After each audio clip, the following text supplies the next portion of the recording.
So, good morning, everybody, and welcome to Over the Mountain. And I am your host, Sylvie Barbier, for today's podcast. And today I'm very excited to have a dear friend of mine, Xavier Snelgrove, and whose background was in tech and AI. And specifically, right now, he's doing an amazing project, which is a magazine called Orbital Studies.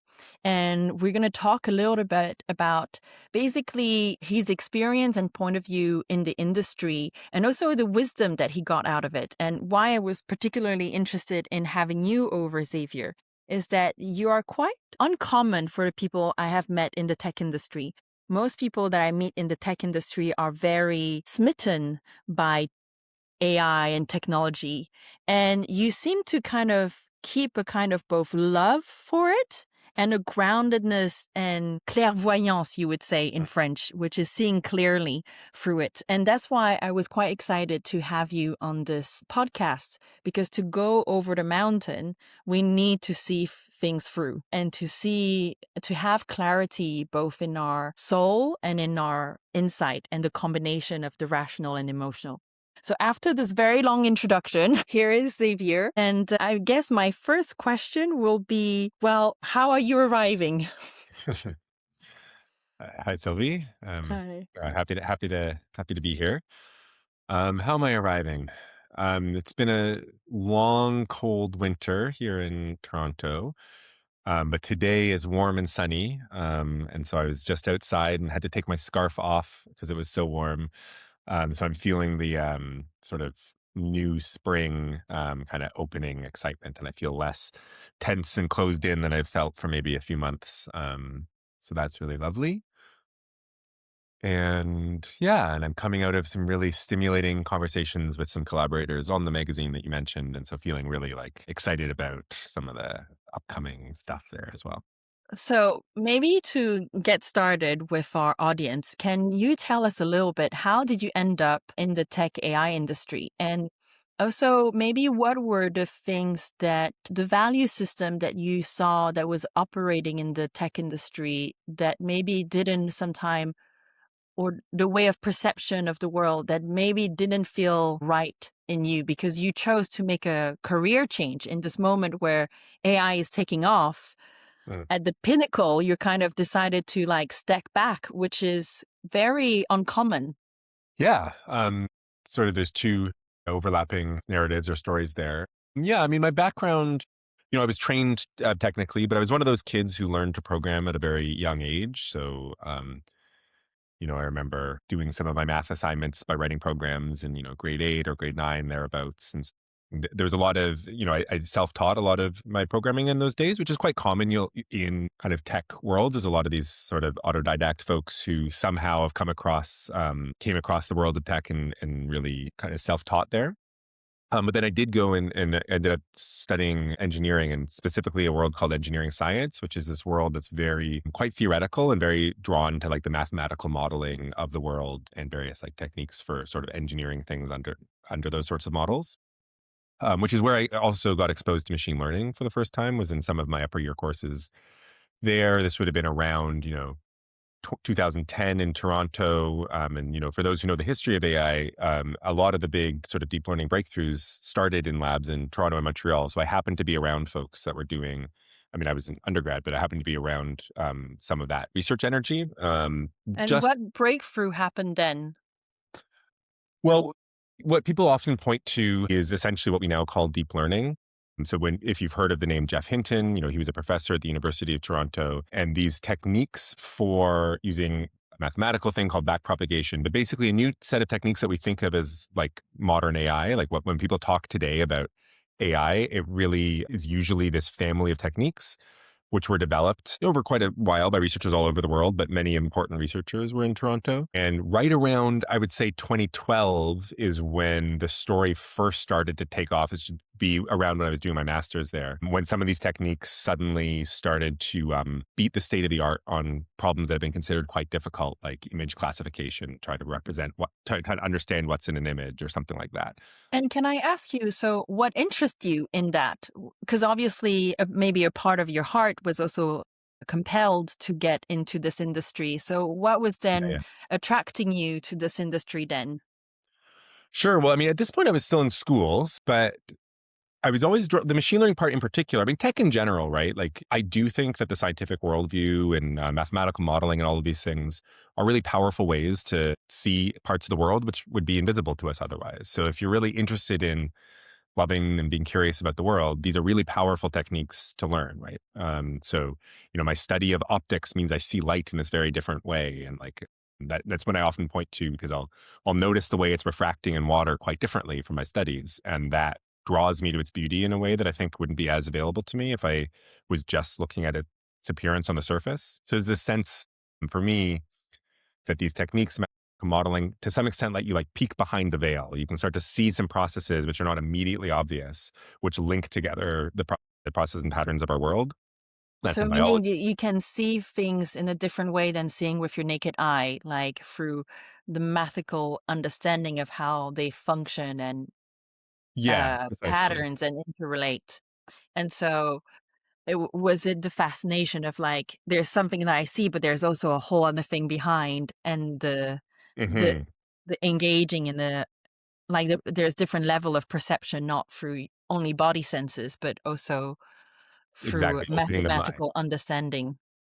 Yeah, and some of those spaces, I mean, it's almost like a cliche now in the machine learning space to talk about these very high dimensional spaces. People talk a lot about like the million dimensional space that the model is navigating. I'm not sure if you've heard that language, but like that's a really trippy concept, right? And so as somebody who is starting to learn mathematical representations of the world, the sense in which then through the imagination you could be journeying and like working with 17 dimensional cubes and trying to fit them together and this sort of thing. It's like a really like potent and interesting space. So there's all of that.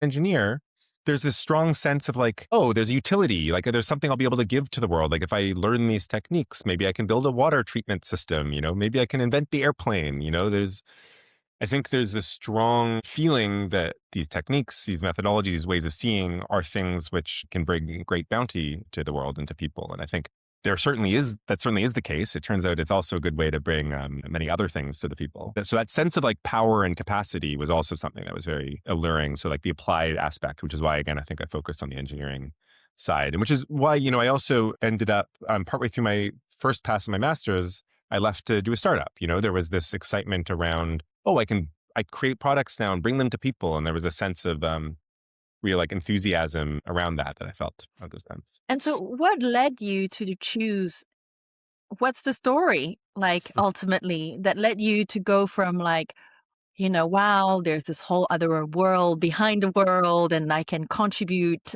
to the world through my engineering, and being in the heart of AI and at the pinnacle point decide to be like, well, I'm going to take a step back. What happened? Yeah, that's a good question. Or what is it that you saw or experienced that made you feel you no Mhm. longer wanted to be contributing to the world through Yeah. this industry? Yeah, I mean, I will say I always had one foot in, one foot out, and that was sort of maybe my own weirdness from the beginning. Maybe like I'm a proper millennial hipster in some sense, so I need to feel slightly ironically connected to the things I'm engaged with. Um, but even when I was in engineering school, most of my friend group was in the arts at the university, and like that tended to be the world that I preferred from a sort of sociocultural sense. And I thought actually the values made more sense to me in that world, and the way that values were talked about maybe more explicitly in the humanities. But then I really enjoyed this other way of thinking, as I mentioned. So I was always kind of one foot in both worlds. Um, I went into industry. I did my company was funded by Y Combinator that I left in my master's to do, and I did that for several years, and we raised money. And I worked at a series of corporations, kind of on the more R&D side of things, like as an applied research scientist. But I was kind of in the corporate world. I did some consulting, and so hard to not like. I don't want this to come across like too absolutist for people on your podcast. Like I think that the world is a symphony, and like there's many different parts to be played, and so there is a place for a kind of business mindset. But there was something about, I mean, maybe one place I can point at it, would be Y Combinator, where I learned a ton, and I really appreciate what I learned there. But so for those who don't know, that's a startup accelerator based in San Francisco that's quite well known for funding kind of tech companies at this sort of hyper growth sort of what the picture that you might have of the tech industry today.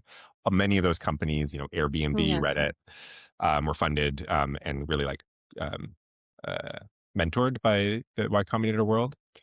But it's a world that's very focused on growth as the kind of core way of understanding what is value, right? So, the slogan is like make something people want.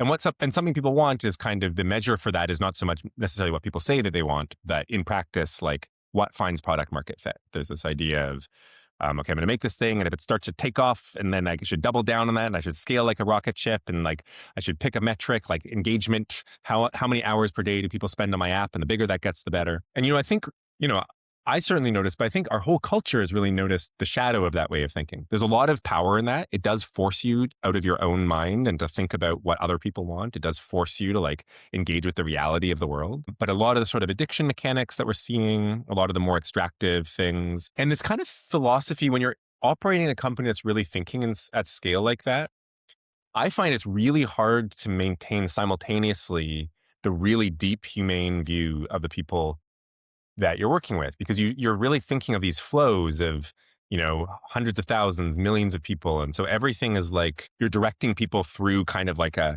think of it as like they're little steel balls moving through a pachinko maze, and you're trying to get them to a certain place, and you're redesigning your app to flow more people this way and fewer people that way. But you're really engaging with the population as this like kind of aggregated flow. So a part of your job, you had to think about what was people's experience and why you were doing it, and what was going to be the kind of, there was a moral or value system dimension as you were designing it. Well, Because you're so saying like, oh, if we're going to value, what we're trying to get is people's attention, and that's what mhm. we should do and optimize for that. Was Mm. that a moment where that's kind of, and that reflects a value system of Yeah, pursuing exactly. growth? There's an implicit sense, often not interrogated. There's this implicit sense that that is inherently a good because, and the logic kind of seems clean. It feels like it makes sense. It's like, well, if people have free choice choosing to use my thing, and then if I iterate the design in various ways so more people choose to use it, it's better. And therefore it's like a good for the world. Like there's a kind of a clean, simple logic to it. And it makes it really easy to make, well, I mean, it's not that it's easy to make a rapidly growing app, but a lot of the nuance of like, well, what should we build and why? And a lot of that nuance kind of goes out the door. And it's like, well, let's just keep pivoting until we hit that product market fit and then, blast off like a rocket ship. There's a narrative to justify the type of action, Hmm. a moral narrative of like, we're Yeah. doing good, giving people what they want. Yeah. It's simple. And I would say, yeah, and in its simplicity, it kind of discourages you from like digging into that too much. It's like, don't waste your time with that. Let's ship some more features, grind out some more features. That was very much like and again, the reason I'm just being careful is there's lots of like really lovely, well-meaning people. And I think there are important companies that happen in this way, but there's this sense in which I think that ethos was I was finding it really difficult to continue to be in. I was finding it hard to continue to motivate to operate in that way. And so I'd say all of that. And then you mentioned all the AI wave that's happening now. I think that combined with this sort of hyper accelerated race mentality, this feeling of like, well, you don't want to be left behind. You got to be you got to come out with the next thing in time. You got to win the race. Created this, again, this kind of lack of reflexivity because it's like, there's no time to like stop and slow down and think deeply and like look at the history of these ideas and where they come from and why. It's just like ship, ship, ship, ship, ship. You don't want to get left behind. The AI wave is moving through, so there's all of that. And then in AI in particular, there was so much money that poured in. And money, as we know, is very distorting. Found the environment, as somebody who's really drawn to aspects of tech and engineering for like the richness of these interesting ideas, feeling the way that those ideas were starting to become marketing. It's a tech company that claims that is on the verge of bringing a super intelligence into being seems to be better at raising money and better at attracting talent. And so there's a strong incentive for these sorts of narratives to be pushed. And so it became a really, I think, toxic information environment. And I think really problematic for people in that environment, because I think either you're playing the dishonest self-promotion game, in which case you kind of lose some part of your humanity through that. Or you're so caught up in the fear and the race because you think you're losing, or you're buying these narratives, and that you're feeling this constant anxiety. And so I'd see these dynamics. I would notice them in myself. I would see them in my peers and in my community. And it just wasn't a culture that felt healthy to me. But again, I was stuck in it too. So there's this sense of like, oh, I can just step away from this, even feeling empowered to do that. One of the perks that we have in the tech industry is that we tend to be pretty well paid. So I have the privilege of being able to take a little bit of time to figure things out. But it was so hard to make that decision because it felt like I'd be stepping off of this exciting treadmill. You-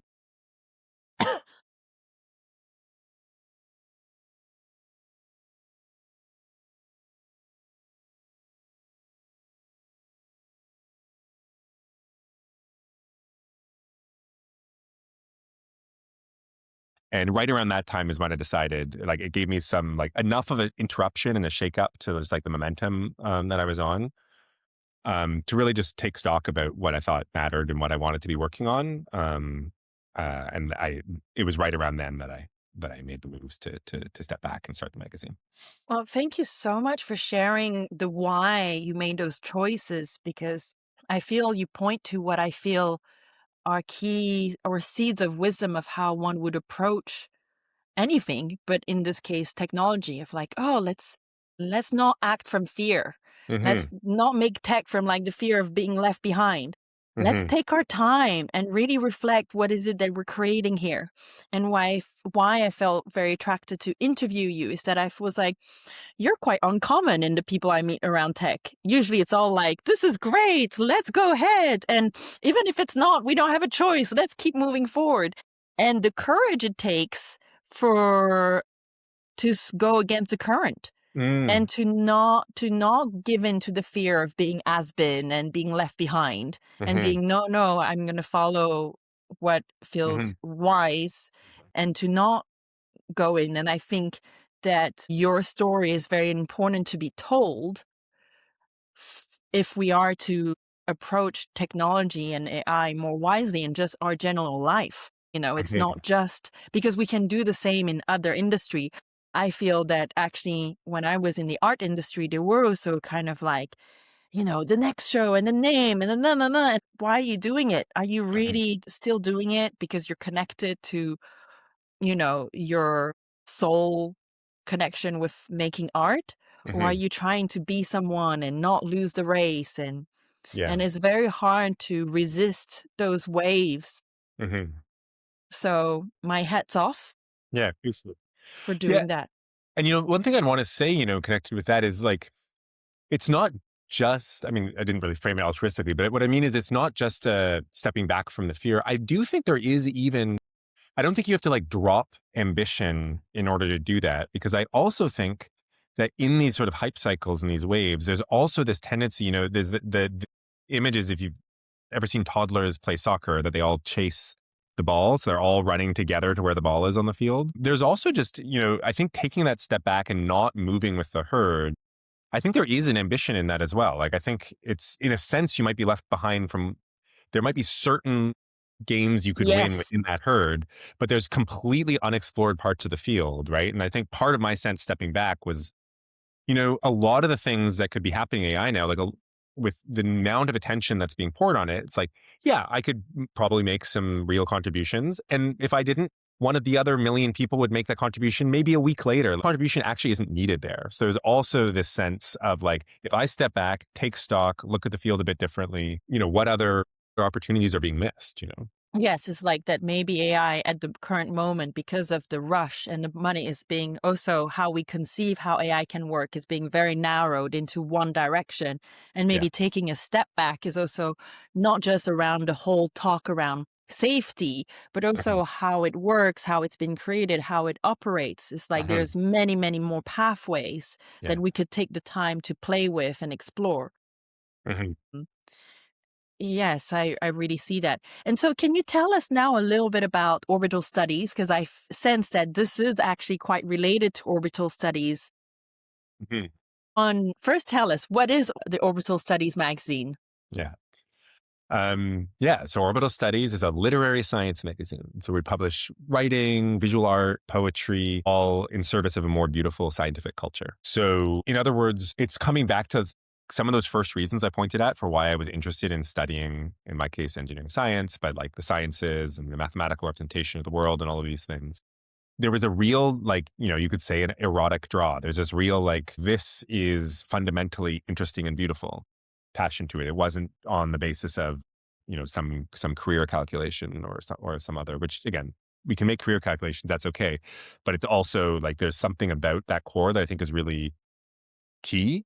And I think that's true of most people, especially when, with the hype right now, that might not be true in every computer science program today. But, in general, when you meet people in the sciences, often the reason they got there is because they think that the world is beautiful and they want to better understand it. And they find that scientific worldview is a beautiful way to do that. But what I was finding, as I said, is that there, in many ways, like your career or your life can pull you away from that. So be that the industry and its motivations, but also for working scientists, often, academia has its own problems and, the publisher perish and, this race to publish maybe more lower quality work, the need to please funders. There's all kinds of reasons why you might get separated from that sort of mystical core of like true, profound curiosity and love for the world. But I thought it was really important to create more cultural spaces that emphasize that. And so that's really what Orbital Studies is about, is that, Like kind of creating a little underground magazine where scientists get to just share their love of the world yeah, yeah. and the purity of just that without the constraint of like having to prove yourself or Hmm. the funding and the some of the kind of old ancient kind of essays, rational essays that would be written. Yeah. And, by stepping back from maybe some of those usual disciplinary boundaries that are created often by funding bodies, or there's various things that create that, allowing scientists and philosophers and artists to all be like peers and in the same conversation. So again, because we're operating in this sort of independent way, we can be creative with like, why were the disciplinary boundaries drawn the way they were, and how could that be otherwise? And like some of this, again, there's long traditions of beautiful science writing, right? So it's not that nobody's doing this work. One of the things that Orbital Studies wants to be is a gathering place for that, and to make it more visible, to make it easier for a young student who's getting into these sorts of fields to see the possibility or the viability of this kind of more poetically attuned approach to science as being like valid. But especially, in cosmology and nature writing, there's lots of traditions of people who are already writing very beautiful work. And these are the kinds of writers that we want to feature. And so, I mean, that's really the core of the project. I mean, there's the print magazine, and it's a print magazine in order to really emphasize this slowed down, the material matters. You can take it with you away from your computer. And this sort of decelerationist kind of perspective is really important to us. And so the craft of that artifact, a lot of thought went into the paper, the kind of binding we're doing, all the details of the design, the typography, in order to help support you drop into a more contemplative place while you engage with this sort of diversity of writing. But yeah, eventually we want to have reading groups and symposia, and we've been running some of these already. And so there's this broader sort of cultural space that we're opening up with magazine as sort of its beating heart. Amazing. Well, thank you so much for sharing with us. And I look forward to the first issue and Mhm. holding it in my hand and flipping Mhm. it over. Yeah, go to orbitalstudies.com to all the readers and you can order your own copy. Yes, you can pre-order already. Mhm.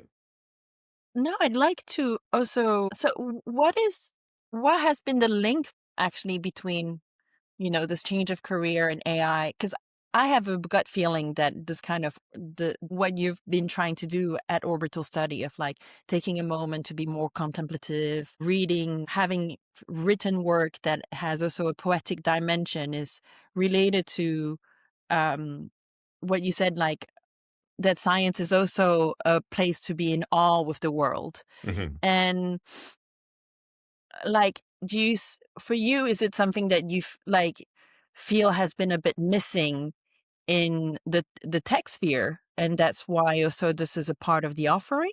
Mhm.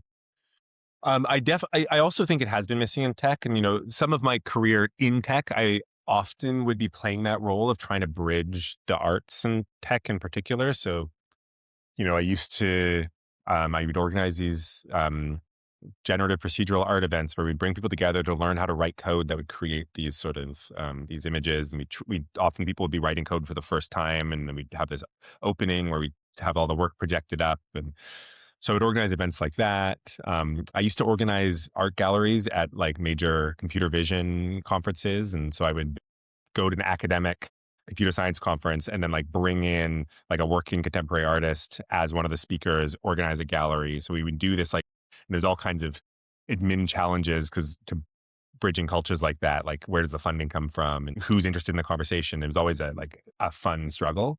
But so I've had this like history of doing that kind of work in tech. And so orbital studies is taking a broader aperture. We're looking at science more broadly. I think that was partly just my own interest. I've spent a long time in tech, but my interests are broader than that. And it's nice for me to be able to break outside of it. I think tech is so loud and so much of our power structures are now tech that I think it's helpful. It's more meaningful to me to like move a little bit upstream of that and sort of work in this domain like science, which includes tech, but is more than it and is not completely subject to the specific culture of that space. And I was really happy, the first issue of Orbital Studies, of course, because it's in the zeitgeist and this matters, there's pieces that are mentioning AI and LLMs and that kind of thing, but it's not about that. It doesn't center it. The first issue is about life.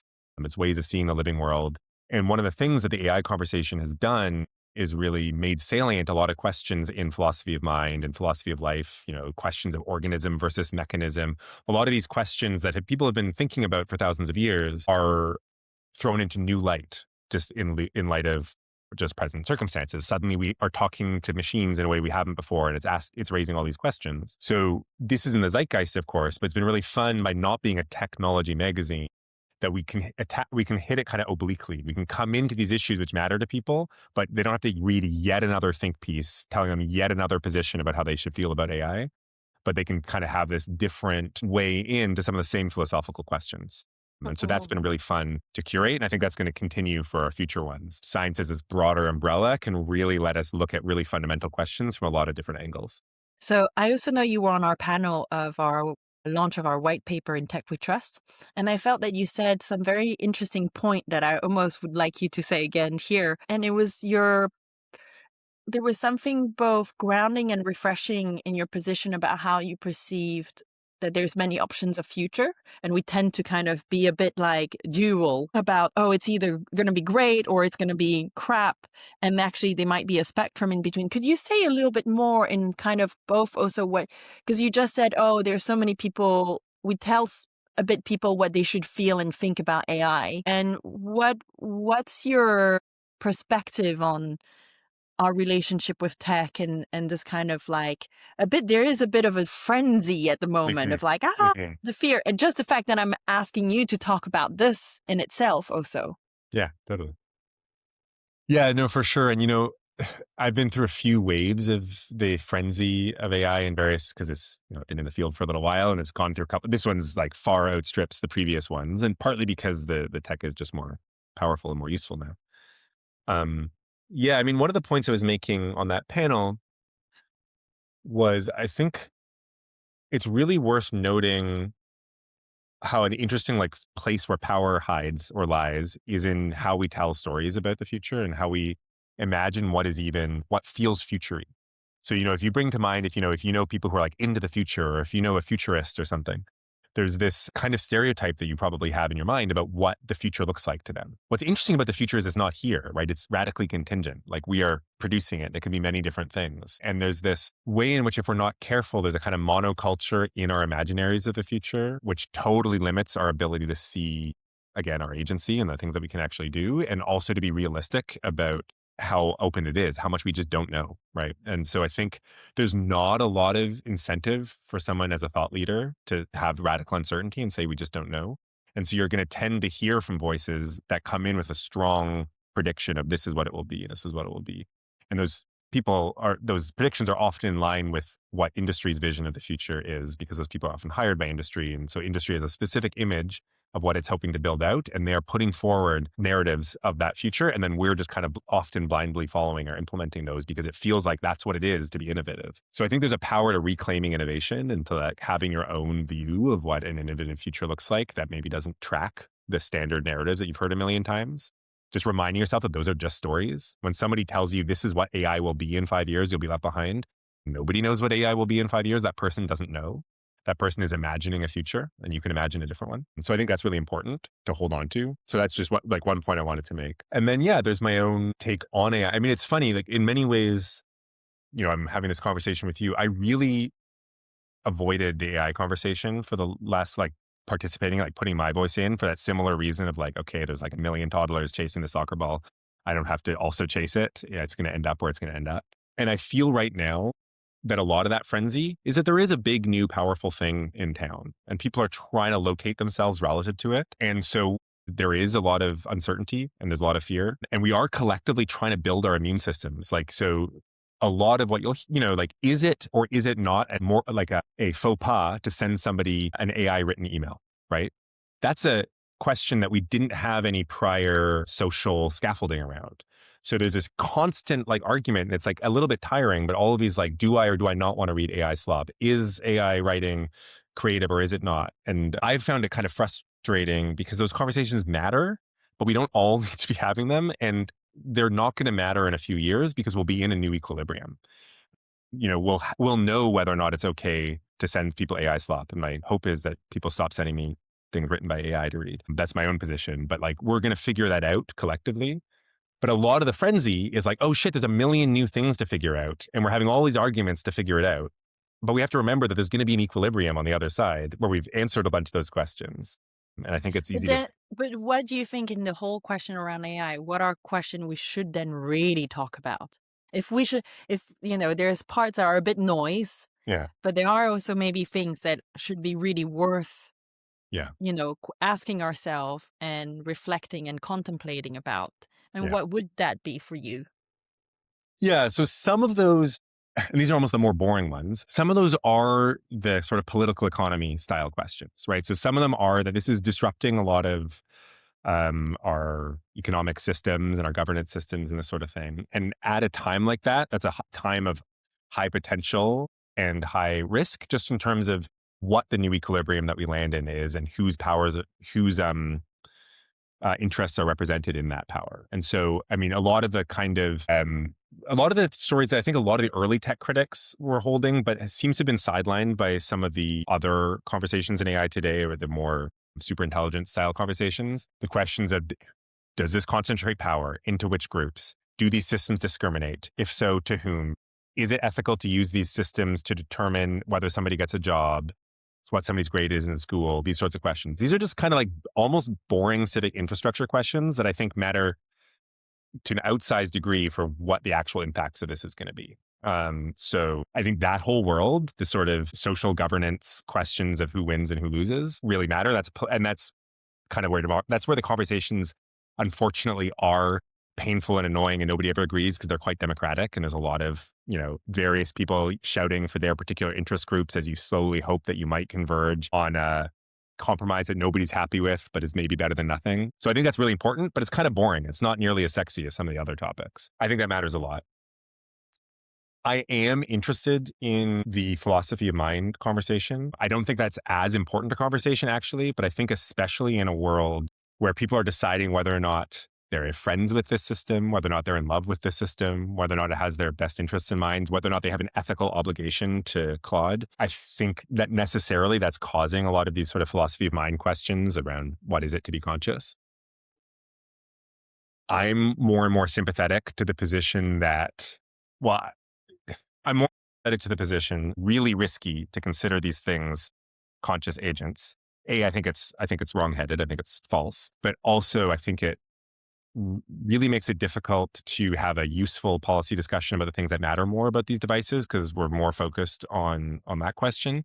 And B, I think it has this risk, and this is sort of maybe Jaron Lanier's take or something, this risk of cheapening our actual human relations. If we start to think that there's something analogous to our talk with Claude as therapist, to us having a heart-to-heart with a friend, if that starts to feel like it's the same, I think we've cheapened what it is to be in relationship with a person in a risky way. So I think that I've been getting a lot of interest personally. I've been very interested personally in really rigorously trying to think through and understand what our minds, and realize how little we understand about the mind. It's, I don't have a background in tech. I can totally see why when one interacts with it, you can think and feel that it's conscious. Hmm. And it has improved so much. Hmm. Like, I remember in 2019, I was asked at a conference to read out loud a poem that was made by AI. And I really felt that in that moment, I was doing the act of breathing life into something that was lifeless. Mm. And I now still, use AI to help me write. And sometimes it comes up with things. There's something always, in my view, slightly off, where Mm. I still feel it doesn't have the soul Hmm. that human does. But when I talk to it and when I do things, Hmm. the languaging, the fact I know there's articles also being written that we've humanized how AI speaks to us, and therefore we project that it's quite human. Hmm. I can really see why it's we've created to our image the way we think that God created us Yeah. to its image. Yeah. And I think when I saw the whole conversation with AI starting, is really a sense that we're maybe also wanting to outsource our humanity. Mm. It's like, I don't want to be human in a certain way, so I'm gonna make something to help me be human and to help the uncomfortable part of being human. Mhm.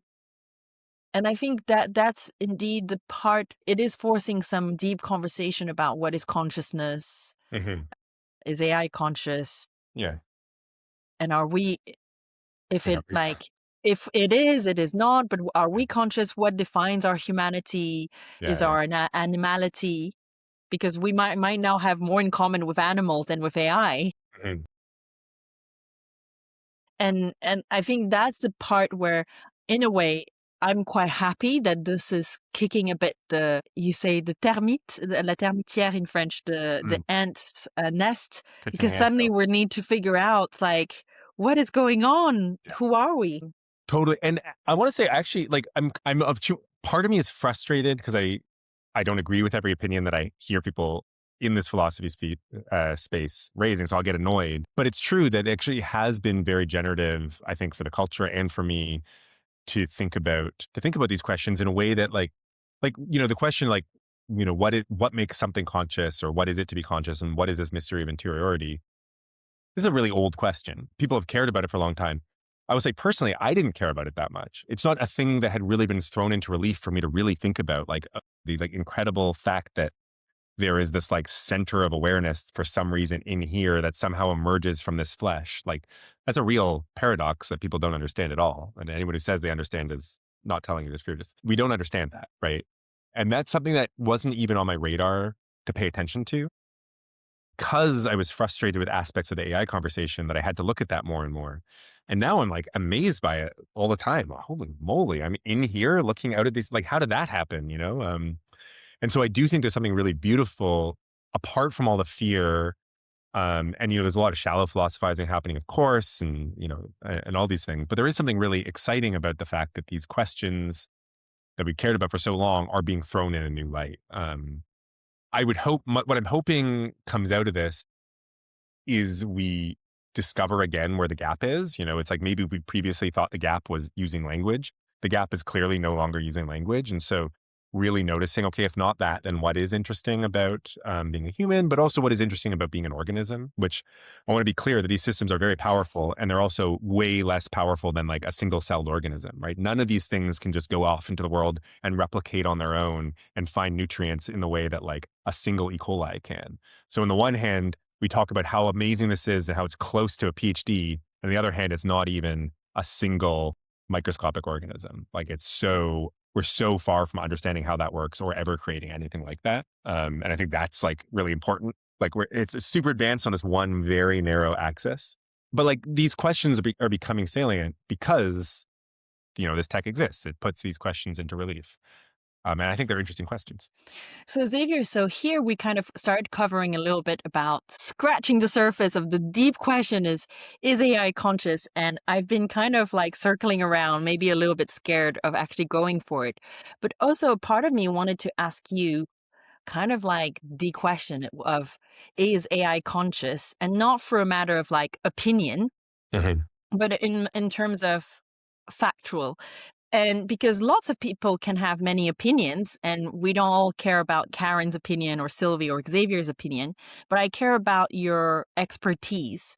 And so for your expertise, you're in a better position to be able to make an analysis Mhm. and engage with reality from a factual point, and also kind of retouching the beauty of science, which is to engage with reality. Yeah, the is AI conscious question. Yeah, I think I agree with you that this is going to be a matter of fact that, and I think it's a difficult question because consciousness is been historically continues to be and is historically a really hard question to study scientifically. And I think some of the challenges and some of the reason that there's controversy here is because of how difficult thing it is to study scientifically. But yeah, I'll say that from my understanding and from the research that I'm doing and my way of thinking, it's becoming more and more clear to me that it's not, and I'll express why that is. So first of all, what do I mean by conscious? I think that's a lot of these discussions, you can realize that the distinctions are more semantic. Like it turns out, oh, we're talking about something different. So what I think about when I think about consciousness in this context is the fact of that it is like something to be me, right? The fact that I am having an experience, that it's not just that there is an object that is Xavier shaped that is responding to light stimuli, but it actually feels like something when I see that. Like when I look at the green plant here, I'm experiencing its greenness, that this presence of qualia, this presence of felt sense, which in a sense is all that I ever observe in the world is experience in that way. And so when I talk about consciousness, that's the thing that I'm pointing at. And I think a very important point to make, a very important thing to understand, and this has been well trod by philosophers. I think John Searle is famous for talking about this, but these aren't new ideas. But the idea that a computation inherent to like a computational process could be some interior experience, I think is false. It's incorrect. One of the easiest ways to point at that would be around a concept that's called uh, there's sort of two factors you can take, but there's something called multiple realizability. And what that is that a computer program is sort of independent of the physical system it's running on, right? I can take the same computer program and run it on this laptop and that one. In theory, I could build a computer to Tinker Toys and I could run that same program by having the AND gates and OR gates be represented by Tinker Toys moving around. It would be running the exact same computation. Right. So this is a key idea in computation, the fact that the software is independent of the hardware. As long as your hardware can be interpreted as a Turing machine, you can, run your program on it. So related to that, a very important point is that, and actually DeepMind just put out a paper, I'm trying to remember the author's name now, but just put out a paper a few weeks ago that makes this argument well. So I'd recommend looking that up. But computation is not a property of the world. It's a way that we put an interpretive framework on a physical system to interpret it as running a computation. So, in order to figure out that my laptop is a computer, I have to know to measure very specific pieces of metal inside it and look at their voltages. And if this one is a 1, then interpret it like this. If this one's a 0, interpret it like this, right? So there's this physical thing, my laptop, doing something, just being physics. And then there's an interpretive framework. It's the difference between syntax and semantics, where I can see what it's doing as a computation. And so, and this is quite a technical argument, but I just think it might be interesting for some folks here. That the easiest way to put it would be that actually any complex physical system can be interpreted as running any computation. There is some way to observe the molecules of my cup to interpret it as running the contents of this video call right now. And so if you think that there's something inherent to computation itself that is having a conscious experience, then every single object around you is having every possible conscious experience at all times, which is a trippy idea and So is made basically from, yeah, saying in one argument would be everything is conscious. Your everything teacup. is conscious, but everything is everything is everything. Like if you are a computational process, I mean, there's a separate question. Maybe people aren't, but computers are. But if we took for a minute that a person is a computational process, then this mug is having the same conscious experience I'm having. It's like literally having the video call with Sylvie right now, as is the car down the street, as is, So to me, that kind of points to the fallacy of thinking that there's something in the abstract structure of computation itself that can be having an experience. I think a key point here then that opens the question, then what does create experience? And really want to emphasize that nobody knows, right? We don't know what it is. We don't know how it works. Like, that's far beyond computer science, which is like more my expertise. But this remains a great mystery. We haven't solved the mind-body problem, but it's very clear that abstract computation on its own can't be having experience. So, okay, what does that mean for LLMs? One, I think important. Are you trying to say that AI is not having an experience of the world? And because AI is not having an experience of the world. Yeah. and because AI is not having an experience of the world, what defines consciousness is Yeah. having an experience of the world. Yeah. So what this is different from, some people very reasonably, and I think this is actually totally sensible to do, will take more of like a behavioral approach, looking at a system and asking what it does in the world, right? And being like, oh, does it learn? Does it adapt in these cases? And a lot of the, AI systems will reflect many of these things. The point I made earlier, there's a lot of amazing things life does, which none of our systems comes close to, which includes being self-propagating organisms that are self-sustaining in the world. Again, E. coli can do that. Data centers cannot do that. So there's still huge gap behaviorally between AI systems, even though it's amazing what they can do with language, huge gaps between living systems and computational systems. I just think that's important to emphasize. And then there's an open question. Can everything and this is where a lot of the debates around AGI and things happen, which I think, again, personally, I think are going to turn out to be very overblown, even though these systems have real economic consequences. I don't think that scaling LLMs gets us to some sort of superintelligence. But there's a question, like, how intelligent can a system be without having any does our conscious experience matter at all for the things that we can do in the world? I think it does, but that's not something that's more of a matter of opinion. I can't prove right now that the fact that it's like something to be me is a critical part of my behaving as a kind of conscious creature in the world. But I think it does. There's people in the past who've argued that it's not, that we're completely robotic, and we just happen to have this little awareness sitting there observing us robotically moving through the world. I think consciousness probably matters. And I think conscious probably is a real force worth thinking about in the world. I don't think we understand how it works. And I think we know that computation doesn't have it. So I think it's a really interesting open research question. There's a lot of stuff still to do with it. But I think the door is pretty closed on whether or not a multiply realizable computational system can be having conscious experience. And that's starting to be more and more accepted by computer science researchers. It was already kind of obvious to a lot of cognitive scientists, but it's starting to be more accepted in the computer science world as well. Yeah. And I think that's also a separate question to it can be not conscious and still very Powerful. sometimes powerful or damaging to humanity, because I'm like, well, it could be not conscious and still almost kind of hack us in a sense of Totally. like hack Yeah. our consciousness of where we put our consciousness onto, or, push us to know, like kind of in its because it's, all these stories about, oh, that some young teenager committed suicide because ChatGPT was Mhm. like, it can still kind of act like a non-conscious virus that kind of push us in certain kind of behavior Absolutely. that are positive or destructive, but in certain behavior. But yes, it's Well, and because it has patterns. this is one reason why I think this narrative is important. Well, I think it's true, and I just care about what is true. But I do think it's also helpful in this sort of cultural process where we're building our immune systems, our sort of like psychic barriers about like how we relate with these systems. I do think understanding that relating with the system that you're talking to in anything like you, the way you would relate to a conscious being, like a friend, is a category error. I think that's a very important thing to realize, because I think it helps us then protect ourselves from, I think, if you think it's kind of like the jury's still out, maybe this thing is actually my friend.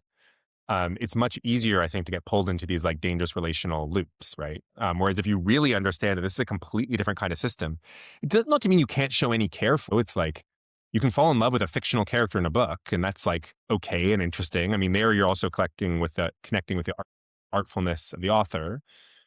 But, I can take a lot of spiritual importance in a landscape near my house without necessarily needing to imbue it with an interior experience the same way that I am. So it's not to say that like I know exactly how we should relate with these systems, but I think really recognizing how radically different they are from humans, any organisms that we know of, and how it is a category error to see them as a being with a conscious internal experience I think that's really important for building our cultural immune system. I like what the terminology you use of like building a kind of cultural immune system to it, of like, Mhm. hey, we have been so not exposed to that. And the way, like with virus, if you've never been exposed, you can be wiped out Exactly. quickly, of like, oh, we need to build resilience towards it and know how to approach it and not project. Usually we project ourselves onto things. And so Yeah. to not project our humanity, our consciousness onto it. Mhm. I tend to do it a little bit, I see, by constantly asking my ChatGPT, like saying, please, thank you. Cause I'm like, I don't want it to be upset at me. Yeah, well, and there's such a subtle line there, right? Like, I think it's beautiful, at Plum And I want to Village. be polite. Well, so at Plum Village, the monks bow to their cushion before they sit on them, and I think that's a Oh, very beautiful practice, like, to just engage with the world around you in a sort of thankful and attentive gratitude. way, right? Yes. So, you know, actually, I'm kind of okay with people being polite to ChatGPT because I think it's also just good practice to when you use language to be a good and nice person and to be generally thankful and positive to the world around you. But I think if by doing that thank you, you're accidentally cheapening your actual relationships, then it's got it has to be interrogated. And this is someone I've been really drawn, all these sort of transhuman philosophies have been really interesting to me in the past, especially pre-AI, You'll see, in object-oriented ontology, they'll have this idea like everything has an interiority and like you should, just as you anthropomorphize the cup is cup-pomorphizing you. I found those like really interesting, trippy philosophies. I'm starting to feel that today, especially with large corporate interests trying to make you fall in love with these systems, that now is not the time for those Mm, philosophies. That right now, those philosophies open us up in a way they that we don't want to be open.